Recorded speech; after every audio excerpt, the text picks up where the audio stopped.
was going to be this huge shift, and some people thought it was going to be the end of the world. I So this remember. idea, this idea that you could fall in love when the end of the world is coming, felt also like sort of a larger thematic idea.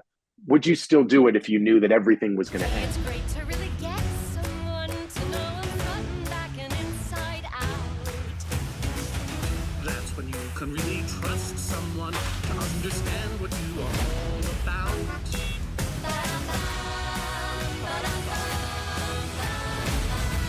I came here to focus on myself. This could be a life-changing opportunity.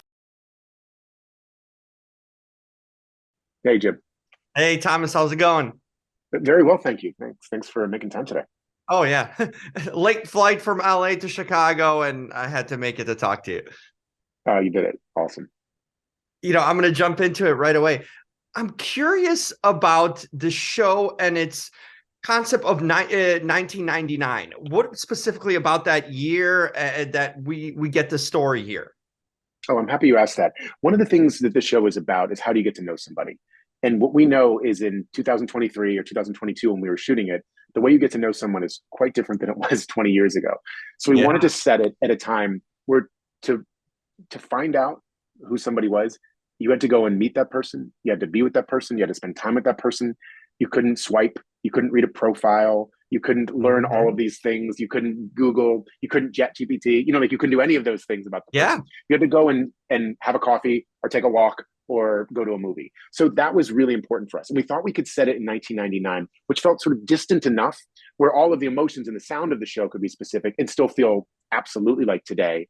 But it kind of put it on the verge of big change. Y2K, for those of us that are old enough, was going to be this huge shift, and some people thought it was going to be the end of the world. I remember. So this idea that you could fall in love when the end of the world is coming felt also like sort of a larger thematic idea. Would you still do it if you knew that everything was going to end? And so all of those things went into the decision. You've directed a lot of good stuff. We talked about Hamilton and Grease Live.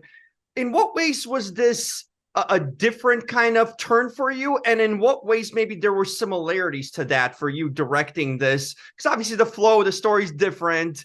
But were there similarities for you to those, that moments where you're like, oh yeah, I remember that, working on those, that kind of reminds me of this, and maybe a big difference too from those? Absolutely. What's similar is that we're using the musical form to lead our storytelling. So that feels like something that is consistent in each of them. Grease Live was rehearsed over months and then shot with no editing. Hamilton was a show that had performed 300 times that we had to capture in 2 days. And this was much more like making a movie. We were making a 6-hour movie over 8 episodes, where each of the episodes was like a 30-minute mini musical. So in that way, we were making an original musical for TV. Grease was a revival. So it was something that existed. Hamilton existed and we were capturing it. In this, we were doing it all for the first time. So I think that was the fundamental and biggest difference. Do you like that? I mean, we're talking 1999. It's kind of far away, but you mentioned, but still close enough. But it's a modern world in that sense too. And obviously, some of the stuff you worked on were period pieces. In sort of a TV form, does this work better in that way? Even for you to work on something like this for television, in a sense. I think what made television really apt for this particular story, because I love the theater and will always work in the theater, is it because this story is about who exists in your head and how they're present in one moment and then immediately gone, is something that's really hard to accomplish on stage. And it feels like it actually lends itself to the cinematic form through editing in a much more immediate fashion. So that we could be having this conversation, there could be 3 other people there, and then we cut to something and cut something back, and they're all gone. So there's something about that felt like it was exactly the way to tell the story. And I think that's why we thought that the serialized TV form was ideal for this. Is there potential to moving this to the stage? This story, these sort of characters, maybe even the actors too. Oh, I don't. I will tell you this: these actors could do anything, and I hope they do theater in their future, whether it's this or other things, because they are spectacular. This whole company, I think, is just sort of like a row of hitters. Everybody up is someone you're like, oh, they can do it. Oh, they can do it. So we had an absolute ball working with them. And I don't know about the stage version of it. There was a stage version that was quite different that inspired this. But okay. we'll put this out and we'll see what happens. So ask me again on April 4th.